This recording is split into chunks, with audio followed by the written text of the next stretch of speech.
Seven strap was a line. I'm trying to protect my peace, but I'm out of my mind. I'm trying to do good with these demons inside. I wanna find my way, but some days I barely survive. Welcome to Pilipinx in Wellness. For episode 23, Pilipinx in Wellness presents Discussing Developmental Disabilities with our very own Rina Bautista and Dr. Claire Camaya. Our opening track that you were just listening to was Balance by Classy on the Dirty Cortez EP album that you can purchase directly from beatrockmusic.com website or Bandcamp. At this time, I would like to introduce my co-host, Cheryl. Good day, everyone. Maayong adlaw, wherever you're tuning in from throughout the globe. I'm Cheryl Samson Ramirez. My chosen pronouns are she, her, siya. My maternal lineage is from Misamis Occidental in Mindanao. I'm a quarter Chinese through my mom's side, and my paternal lineage is from Capiz on the island of Panay.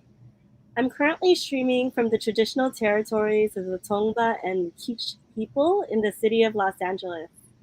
With regards to my current access needs, I have chronic and intermittent lower back pain, so stretch break has been incorporated midway into our episodes to accommodate for that. I'm also a visual kinesthetic and experiential learner, so when we're doing live video streams, visuals and live demonstrations are embedded to accommodate for folks with similar learning styles. I'm a licensed clinical social worker working within education and a registered yoga instructor. Today's wellness check-in is, who is one female identifying individual that has influenced your wellness journey in honor of Women's History Month? And for me, I would say one female identifying individual that influenced me in my wellness journey is one of my first acupuncturists, Rose Palma. She really helped me to get more familiar with Chinese herbs, East Asian herbs, cupping, and acupuncture. And ever since I saw her, I've been hooked. And now I would like to take the opportunity to introduce my co-host, Ryan Loren.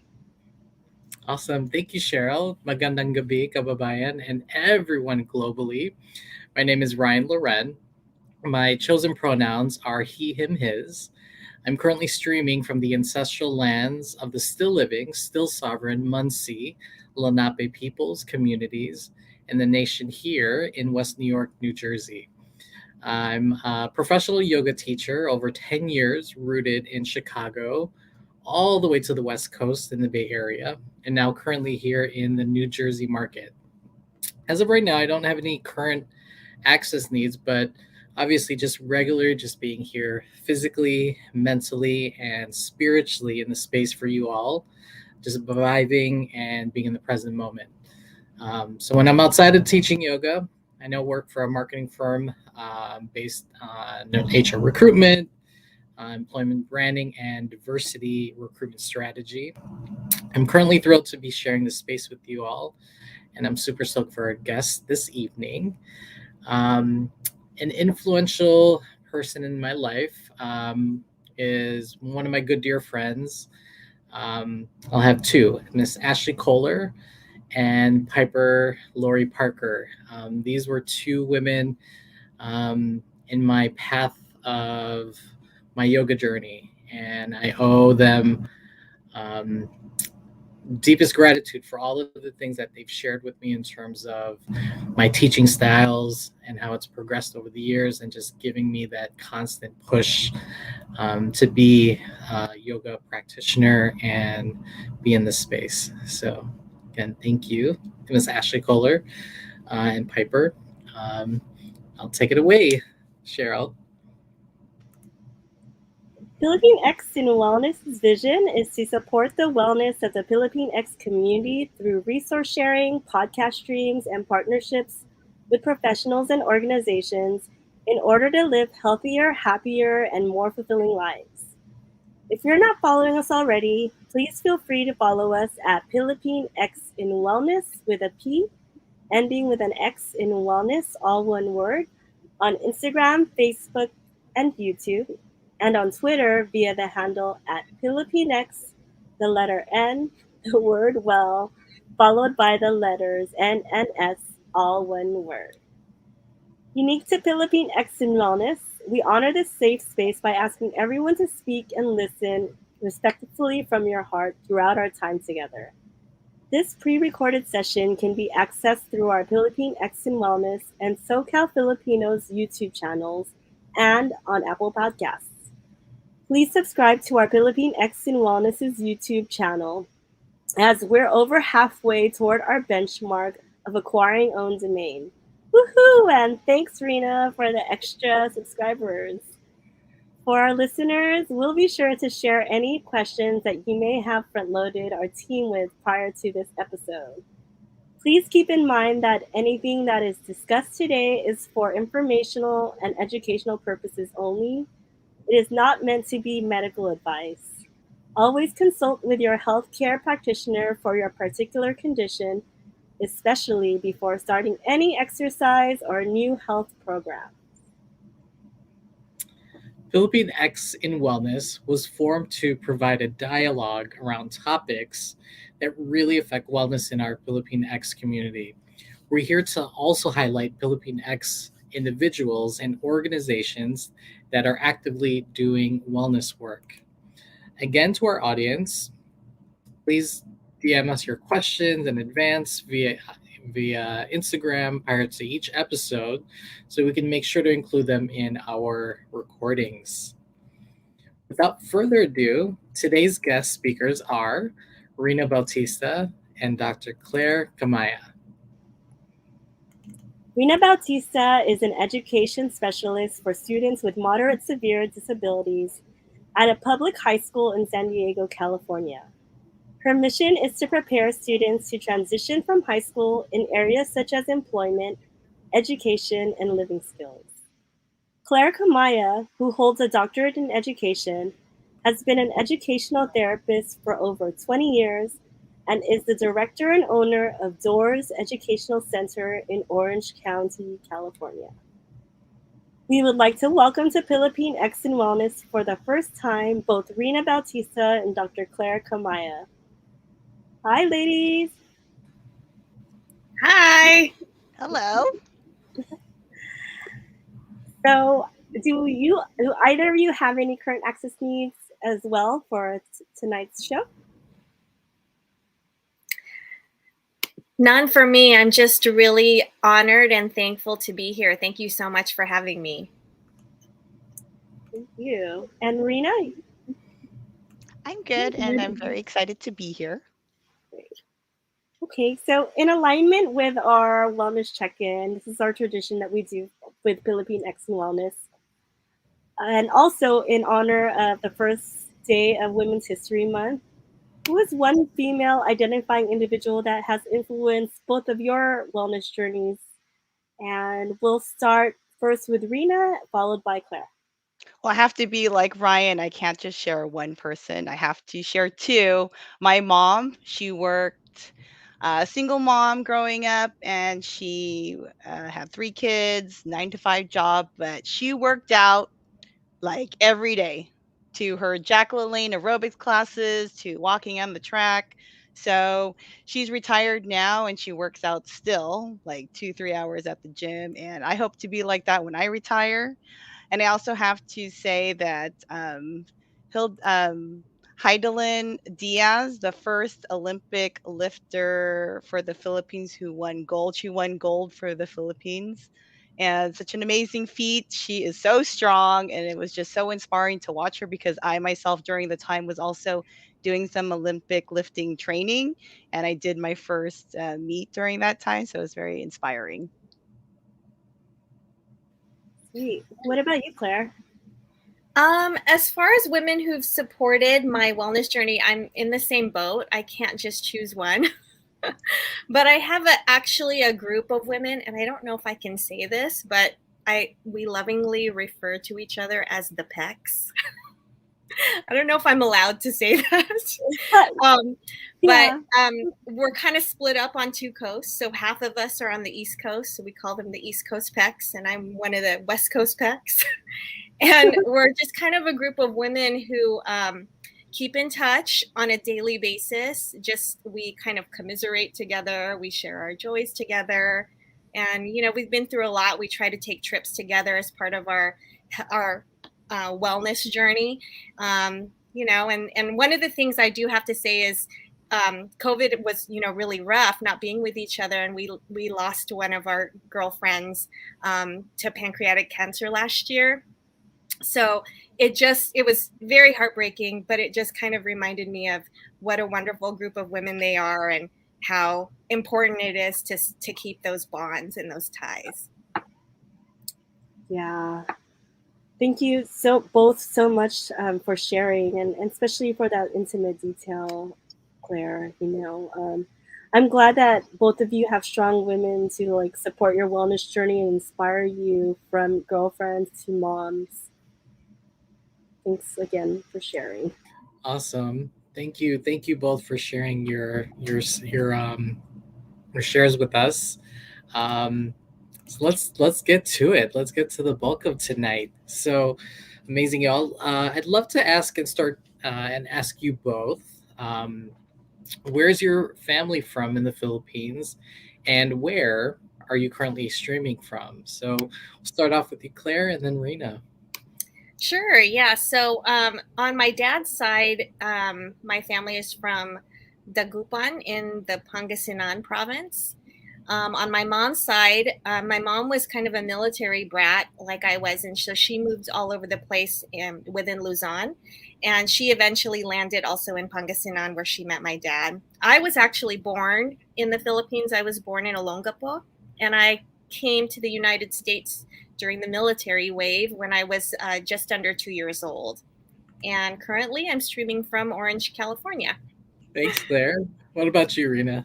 So my dad is from the city of Baliwag, excuse me, in the province of Bulacan, and he immigrated here in the United States in 1976. And my mom is from a barrio named Guillermo in the town of Morong, Rizal, and she also immigrated to the United States in the 1971. And I am currently streaming from Chula Vista, which is down south, just a few minutes away from the Tijuana border.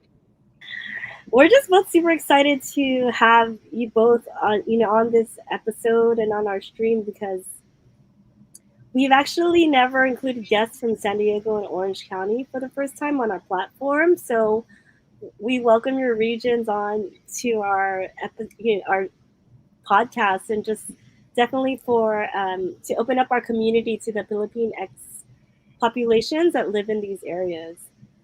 As we open this episode in alignment with March being Developmental Disabilities Awareness Month, why don't we start off with defining for our listeners what exactly are developmental disabilities?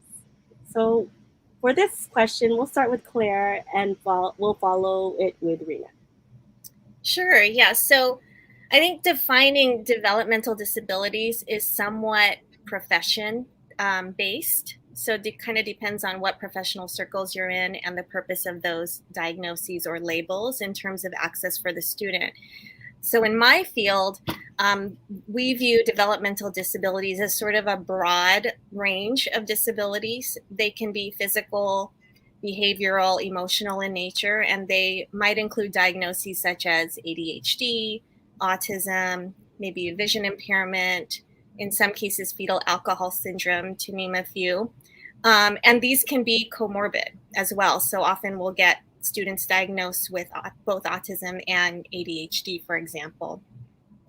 And we usually view developmental disabilities from the perspective of them being a lifelong condition, something that the individual lives with. And then those conditions can then impact learning development. So you might have a student with a developmental disability diagnosis that also has a learning disability diagnosis, such as like a speech and language impairment or a specific reading, writing, or math impairment. And learning disabilities in my practice are generally viewed as something that can be remediated to varying degrees, whereas the developmental disability label might be something that is a lifelong condition. So that's sort of how in my practice we differentiate it. Great. And Rina, would you like to add to any of that? Claire really defined the definition of developmental disabilities very clearly. But just to add that it's also very clearly defined in legislation. And since I work in a public school, which a lot of, entities that work with people with disabilities we look at the label, right? Like that's what, so I work with students who have, very specific disabilities, intellectual disability, cerebral palsy, epilepsy, autism, and sometimes they'll have like secondary disabilities too. And they look, and it's all very deficit model as well. So like what is missing, what do we need to work on? And so that's like what we have to follow. That's where like the funding goes if they have that label. But personally, and I think a lot of people who work with in this field, they try to look at the student first, what they're able to do. They don't think about we try not to focus too much on their weaknesses or those deficits. And then also a lot of those people, they want to identify like in their own way how they view themselves. So maybe the person will say they have autism, maybe they'll say they're neurodivergent, maybe they'll say other things, maybe they won't even mention it. So just to add to that. Thank you for sharing, Rina and Claire. So let's dive deeper, into obviously your biographies. How do you both professionally support individuals with developmental disabilities? So let's start off with you, Rina, and then Claire. Okay, so I'm an education specialist, also known as a special ed teacher, special education teacher. I work primarily with students with moderate to severe disabilities at a public high school. So I'm their teacher. I work, I assess them for their needs. I look at, their IEP goals. I'm in charge of, running their IEP once a year. What else do I do? Because I'm in a high school, I'm preparing them for what's after high school. So we look at like employment opportunities. We look for recreation, leisure activities in the community. We look for ways how they can access those things, whether they take the city bus, the trolley, if they use some kind of like where you can order like a special bus or a special way for them to get around, kind of like Uber, but but for like specifically for a person with a disability. Um, what else? And we just, I teach in a classroom. My classroom is they call it a self-contained classroom where all my students have a disability. However, at my school and a lot of schools, we include our students in classes that best that are appropriate for them, that they want to be in, that they'll learn the goals that they have in other settings. And the school that I work at, they're very opening and wonderful, and they let and we put them, we help them participate in just school activities, um, like sports and cheer, things like that. Awesome. Thanks, Rina. And Claire. Currently, I run an educational therapy practice in Orange County. We have been in practice since 2010. It's a private practice. Pre-COVID, we had 2 locations, but we've kind of consolidated everything. So we're now located in Rancho Santa Margarita, where we share a suite with other professionals in the field of serving students with special needs. So within our suite, there's our educational therapy practice. We also have a couple of educational psychologists, some occupational therapists, and from time to time, we'll have some speech and language pathologists as well. Prior to opening doors, I was a reading specialist at a school exclusively for middle school and high school students. And prior to that, I did educational therapy. And so I kind of wanted to return to educational therapy because I liked having a little bit more control in the one-on-one setting with the students was something that I really enjoyed. So in our population, we work, as I said, one-on-one, and our primary goal is to remediate specific learning disabilities. So access to our services doesn't always depend on a diagnosis because we are a private practice. However, it is definitely something that there are some barriers to. So there's the financial barrier because we are private. There's also the time and all of that. And I would say, like, if I were to explain what we do exactly from start to finish, we usually will receive a referral for a student who needs some sort of services. Maybe they're not doing so well in classes, or maybe they have more extensive needs because they have a diagnosis that calls for more help in academics.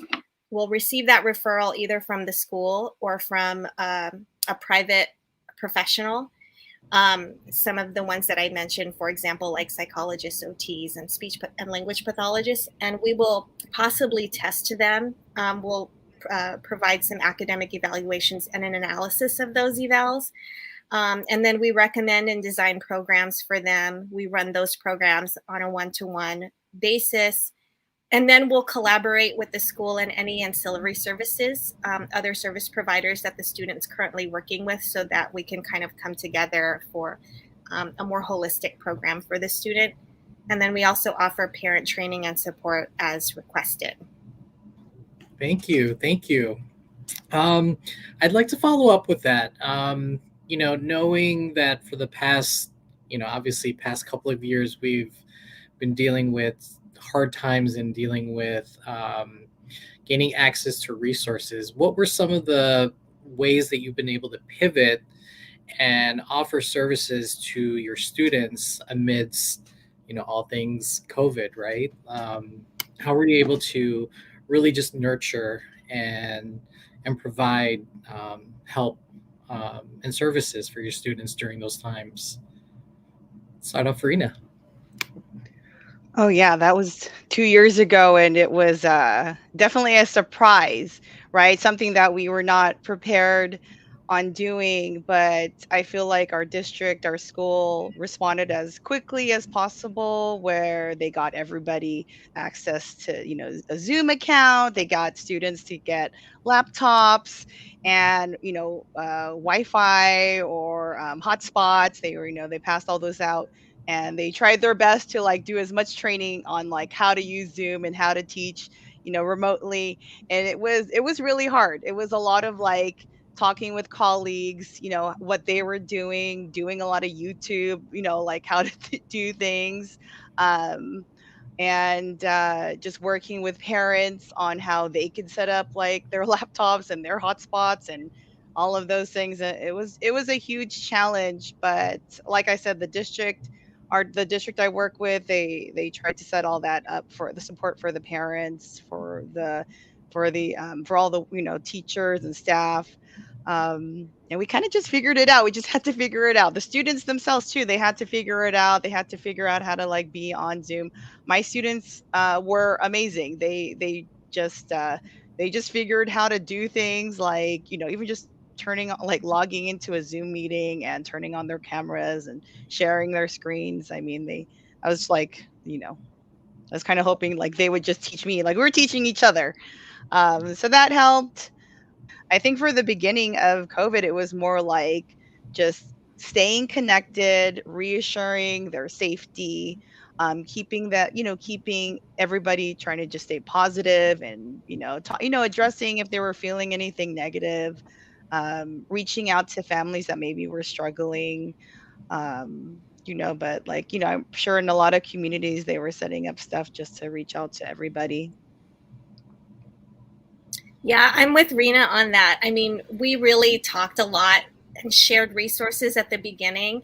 And I think that was a big part of it. All the educators were kind of in it together. So we were sharing a lot of information across across different professional groups too. And so I think that was a big help. our practice was a little bit lucky because prior to COVID, we had a few students who we had been seeing in office in person for a number of years who had moved to another state and didn't want to give up services. So they had asked if some of our staff would be willing to do something remote. And so we had a little bit of an edge in that some of our staff had already had some experience using and sort of learning and building on their own what a remote session would look like. And so that information was shared as well. Also, we kind of had our ears to the ground in terms of COVID earlier on, like in December and January, and we started moving a lot of our materials, scanning them and moving them onto digital platforms so that we could access them ahead of time. So that was really helpful too. I will say that we did lose a lot of students who just could not do online, and you can imagine it's already pretty difficult for a typical student. How much more difficult it might be for a student who might have a developmental disability or a learning disability. But surprisingly, some of our students who I wasn't sure were going to be able to do it really pivoted well and actually enjoyed it.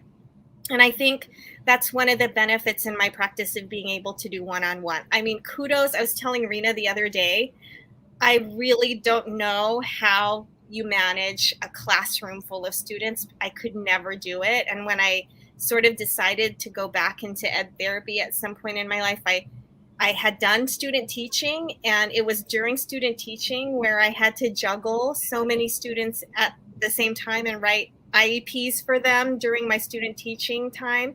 I was like, I can't do this. I'm a type A person and I need one student at a time so I could put all my focus on that one student. So that we're lucky in that regard because Zoom is a little bit easier for us to do in a one-to-one setting. I can't imagine how Rina and other classroom students who have multiple kids at a time do that. Like, my hat's off to them. Well, I appreciate that. I rushed through my the question asked about what do I do as my job. I don't do it all alone. I work with a great team at the high school I work at. I work with 3 other teachers, and we all have assistants who are, they've been working for a long time. Everyone, this is their profession, this is what they love to do, and they're, they have the experience and they're educated to work with our kiddos.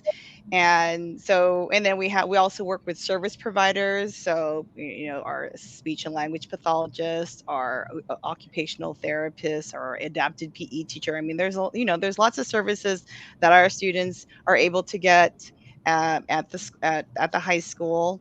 And then, I want to also mention, that our students, they transition from, elementary to middle school to high school. So they've had, they were diagnosed usually at a young age with their developmental disability, and they go through the years, progressing in age and as in grade level, assessed every year to make sure they still qualify for special education, and that's done as a team. A school psychologist is part of that team, and then they meet once a year, and that's the IEP. In case we didn't clarify that, IEP stands for Individualized Education Plan. So in that plan has, the parents' concerns and their goals. The team talks about their progress from the previous year, what are areas that need to still work on. And then you get towards in their high school time where you're really thinking about, okay, what's going to happen after high school. So then they create a transition plan, and that is part of what all IEPs need to have at the high school age. And that's a big part of what I do. Like I mentioned, like I really try to prepare those kids for what they need for after high school. So when I breeze through saying that we look at job opportunities, like I'm actually out looking for job opportunities for our students and setting that up where they can work there, with different employees. And it's challenging because you have to go, like go on foot finding these places for kids to work at and just asking for people to like give them a chance to have this job opportunity to like gain some work skills. And fortunately we've had grants that pay for the students to work there. Like I mentioned, I have staff, so the staff will go with the students to teach them how to work at that job site, and again teach them how to use public transportation, and then expose them to maybe like post-secondary education. So maybe we're visiting community colleges, talking to other students who've graduated. What are they doing, or when they left the high school, what are they doing after high school? Yeah. Yeah, I mean, just listening to from the very beginning, Claire breaking down the definition of developmental disabilities and how broad of a definition it encompasses with so many varying disabilities. And my mind is just blown from all the information that you all have shared. Like, and as we're approaching even like the first half of this episode, and there's just some things that stood out too. Rina, I think you mentioned also how there's like a deficit approach in looking at this, and then I just think that's sad sometimes that we look at not the abilities of these individuals, but sometimes the disabilities and the labels that are used to also access funding and yeah, just all the bureaucracy that's involved. I'm just contemplating and like reflecting on all the things that you've mentioned, and even the relationship that you both have with each other with your careers. Rena mentioned working in an educational setting at the high school level. Claire, I didn't get what age group are the students that you work with. They vary. We do from pre-K and we've had all the way up to adult. So yeah, it's just to kind of piggyback off what you're saying, Cheryl. Yeah, it is disheartening sometimes, some of the language that we use, and it can be really triggering language, even the term disability, right? And impairment, all those terms. It makes it challenging, I think, to view the student a certain way. Like, these are students, people who, need our support, who are part of our community. I think when you've done what we've done for a really long time, I've worked with, some of my students. I think I shared with you guys the other day that I have a student right now, probably my longest running student, who I've been with for 10 years. And he said to me, "It's our 10-year anniversary," one day, very sweetly. And, I think about students like that young man, and I think, after a certain amount of time working with students, the relationship changes. It's not so much, initially I used to think that my focus was more on helping the student to be something society needed them to be. Like whether it's like they've got to do social skills a certain way that's acceptable by society, and they have to learn to read because this is what society expects of them. And while that is definitely a part of it, and to a big degree important for them, I think the guiding question at the time was only how do I make them fit in and be productive citizens? Whereas now, these students I've had for so long, you get to know them. It becomes more than a one-way relationship. And you get to know their families, their interests, their feelings, their pain. You care for their well-being. And so then while it's my job to teach the skills that are going to allow them to access society in a way, it's probably even a greater responsibility for me to learn from them and to bend to their needs and to just kind of become their community. It's not me trying to make them become a member of a community that they don't already have access to, but it's more me becoming their community. So, we often try to keep in touch with our students through the years. They know our email addresses. Their parents send us emails years later telling us so-and-so's, he's a firefighter now. I got that email not too long ago, and that was really exciting. So, just kind of shifts. I think the viewpoint and the job changes as you get to know the individuals. And I'm glad that you bring that up, Claire, just because, oftentimes, or I felt like when putting this episode together, what stood out were both of your similar professions. I know, Rina, you're an educational specialist, and then Claire being education therapist. But I think what I'm hearing, what's coming out of you more is what's beyond the profession. And although Rina mentioned so many things that you all both do for a huge amount of varying disabilities, I think what I just heard you say, Claire, was the human factor beyond the labels. And I hope in this episode, as our listeners are listening in, that um, that comes through with interviewing both Claire and Rina, in showing to us as a community how we can really recognize and bring to light not what's the deficits, as you mentioned, Rina, but also the gifts and the specialties that people living with these barriers are also have to offer to the world and the society that we live in. And so, going back actually to the professional and side of things, I'd like to hear from both of you what sparked your interest in working with individuals with developmental disabilities, and was there all of a sudden an aha moment that you woke up to and you were like, this is what I'm going to do for the rest of my life, or were there certain events that led up to making this decision? So we'll start with Claire on this one and then follow it up with Rita. I remember the exact moment. So I went to UCI and I got my undergrad in women's studies and English lit. I was a double major. And my dad goes, "What are you going to do with that?" And I was like, "Okay, I don't know." So before I decided, maybe I should go back to school, or I'm not sure, I didn't know which direction I was going to go in. I thought, okay, well, I better just kind of get some work experience. So I sort of stumbled into educational therapy right off the bat. I was a little bit late in this particular organization's hiring, and so they hired me on to be a tester. So I first learned how to do academic evaluations. And on my first day of work, I was walking down this narrow hallway, and this little boy, I remember his first and last name, but I'm not going to say it for confidentiality reasons. But he was Filipino American. He was probably about 7 years old at the time.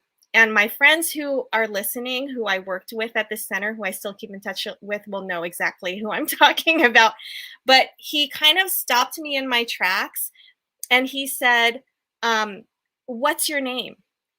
And I couldn't tell if he was talking to me because his eye contact was off somewhere else.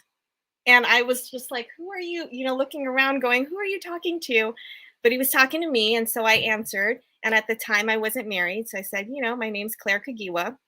And this little boy walks away and goes, "Claire Camaya's first day of work was July 5th, 1998. I think that was the date, but he kept repeating it as he walked away. And I thought, that's odd, and then I would say about 6 months later, after the testing rush, the company said, "Hey, we're going to send you to get some clinical training. So you learn our programs and you learn how to work one-to-one with the students." So I did that. And the little boy ended up on my caseload. The same little boy had been there. So I started working with him. I essentially joined his team. And over time, and his team, all of us, we talk in the faculty lounge, we chat about like what we notice and things like that. And we all started to notice these interesting things about this young man. He was rarely what I would say maybe this is the wrong word, but rarely present in our space. Like he almost often seemed like he was staring into space, thinking about his own things. He would hum a tune. He would be kind of laughing to himself, but looking away. And we were working with him on language comprehension. But we started to notice these little things, like he had a talent for numbers and dates in particular. And so, months later, when I started working with him again in that setting, he said Claire Camaya's first day was July 5th, 1998. And I was like, oh, you remember that? And then he started to list off everyone else's first day who was on his team and everyone else who no longer worked for the company that he had met. And we were just like, what is this skill that he has of recalling? So we sort of started to test it out a little bit just to see how far his thinking went. And he would say things like, oh, this particular date, August 15th, 1995 was on a Sunday, for example. And we were like, how do you know this? And we would look it up to see, was it on a Sunday? And then we started to ask him, hey, what day of the week was this particular date? And he could nail it. Like he would just think for a couple seconds and just get it. Wow. And somehow, and now I understand he was a savant. But as soon as I met this kid and started to learn about him, I knew. I was just like, I want to know more. I want to crawl inside your brain and understand how you think. Like, how do you see things? And what is this like special skill that you have? So that's my sort of story where I was like, okay, I got to know. I have to understand this world somehow. Yeah, and at 7, gosh. Yeah. Very, very cool kid. He's probably in his early 30s now. Like late 20s, maybe early 30s, I think. Yeah, I'm trying to do the math in my head, but I can't. But once in a while I'll get a message from a friend of mine who used to work with me then, and she'll say, hey, I found him on Facebook. And we'll take a look and go, oh wow, look at what he looks like now. Yeah. So anyway, but that's my story. That's kind of how I got interested in learning more. Wow. I mean, as you were talking about that example, Claire, I was thinking also, was it the movie Rain Man? Yes. So you were saying the word savants. Can you define maybe for our audience what that is? Yeah, so it's a term that's often used for often someone who, but not always, someone who has a diagnosis of autism, who has just this special gift. And often it'll be in my experience anyway, I've worked with a lot of students with the diagnosis of autism or on the spectrum. And the savants who I've known or who I've recognized as savants have often had a gift, particularly in math. And I have one student who I've worked with for a number of years who is really gifted in music. And so, I mean, perfect pitch. And I could ask him to sing a tune in a particular key, and he can nail it. Or if he hears any key, any note, he can tell me exactly what key it is and which octave. Like that's, to me, it just blows my mind. Wow. And what's interesting is that music and math both kind of have a mathematical aspect to them and precision as well. So I think that's really interesting that you mentioned that savants tend to be highly gifted in math and both music. And what about you, Rina? What made you decide to work with individuals with disabilities, developmental disabilities? Well, my first boyfriend had a sister who had of developmental disability. She was older than us, but she was like super tiny, just super sweet, and she was really the first person that I was close to that had a disability. And at the time, I was also at UC Irvine, and there was a club. They were promoting all the clubs on the campus, and there was one club called Best Buddies that they were promoting, and I was like, oh, that's interesting. What is that? And it had this really cute little two people holding hands, and I thought, what is that? And I went to their informational meeting, and it's a club that pairs college students or people with others with developmental disabilities or with disabilities. So I was paired up with someone, this young lady who was my age. We actually had the same birthday month, and we were buddies for my entire college career, beyond. She went to my wedding. We've lost touch since, but joining Best Buddies was the start of my, like, oh, this, maybe this is something that, like, aside from just a club, something that I could really pursue as a career. So I got to know one of the teachers, of the students that we were paired with. She worked at the high school down the street from UC Irvine, and she was the teacher. She'd been the teacher for, like, it was almost 30 years, since, so she was a teacher for a while in the same, in the same school. And she was always just so happy, loved her job, loved what she did. I could see the kinds of things she did in her classroom, because I eventually, after graduating from college, went to work as an assistant, in the classroom. And so I could see all the things that she would do. And then I eventually joined, they started a transition program. So that was for students in her classroom who left the high school setting, um, and they weren't quite ready to be in an adult program. And I can talk more about that in a little bit, that whole process. But anyway, so it's a transition program that I became the assistant for there. Just really enjoyed my time working with the students. We were going to classes at the community colleges with them. We were taking public transportation to different job sites. We were going on, trips on the train to San Clemente and other places. Just living, life after high school. And then I decided, okay, well, I think this is a career that I could really, do. And she was getting ready to retire, and she was talking about how she was building her own casita, like in Temecula. And I was like, she is a teacher and can build her own house, like, and she's retiring. So this sounds like at least a job that I can, like, live off of and be comfortable with, and still, like, have, work and enjoy my life, right? And do something that I'm passionate about. So I ended up, going to school to get my credentials, and ended up in San Diego. Thank you for sharing, both of you. Um, Now, as we um, get a little bit deeper, right? Um, what has been your family's response, like your parents? You kind of touched upon this earlier, Claire, but what were your family's response to your chosen career path, your lane, um, and how did that come with, in talking to your parents about the route you wanted to take? So start off, Rena. Oh, well, my story is pretty short. My parents were very supportive of the career that I chose. They helped me set up my classroom. When I first came to the high school that I'm at, I still have, like, some of the materials that my sister created to decorate the classroom.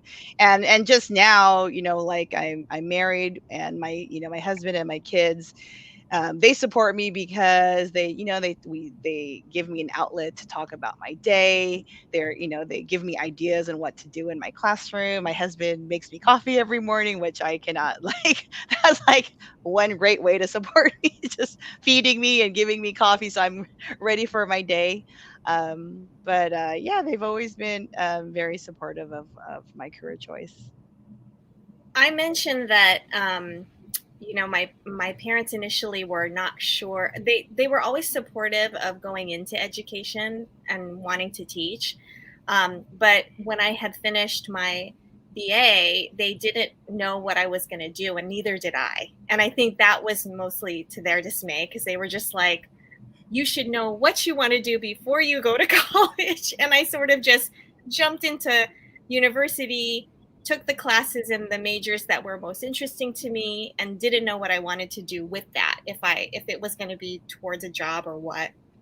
So I sort of fell into educational therapy, and then during that time didn't know that educational therapy could be a ongoing career for me. And so I got married, and during my first pregnancy worked on my master's, thinking that I was going to teach in a classroom.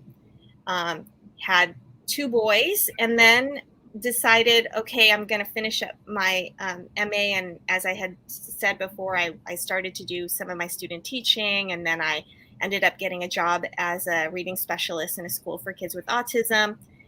And at some time around that point, I realized I didn't like the classroom setting. It just wasn't for me. And I really wanted to be able to choose a little bit to some degree the population I was going to work with. And because I kind of started to understand my wheelhouse. Like, this is what I know how to do, and this is what I'm good at. And these are the students that I want to touch, like that I want to, reach out to and make sure that I am able to impact their lives. And so I decided I wanted to start my own business. And that was sort of an unheard of thing. I think I was scared to take that leap because it takes some financial backing, but it's scary, just kind of starting your own practice and not being able to rely on a steady paycheck. But my dad and my mom, their response was really great. I mean, they were essentially like, go for it. What do you have to lose? You'll always have a home. And that was the green light for me. Which, by the way, when they said it, it gave me a lot of pause with regard to how powerful generational wealth is. Like if I was just kind of an incoming immigrant and all that stuff, and I wasn't established, that would be much harder. So I don't understand how people can do that without that sort of generational support. But I had some level of that at this point, and my parents were like, we have a home. What's the worst that can happen? You guys move back home if your business fails. Just go ahead and give it a try. And so that's sort of how it happened. And I started the practice in 2010, and we've been through a lot of ups and downs. It's not easy. And I'm still learning as far as which elements of owning a business I like and which ones I hate. And so it's just an ongoing thing, but I'm glad I went that route. Wow. Thank you both so much so far for what you've shared with our listeners. And thank you all for joining us this evening with Pilipinx and Wellness. We're talking with Rina Bautista and Dr. Claire Camaya. So don't go away. We'll feel free to take a quick stretch or trip to the bathroom, and we'll be right back after this quick break.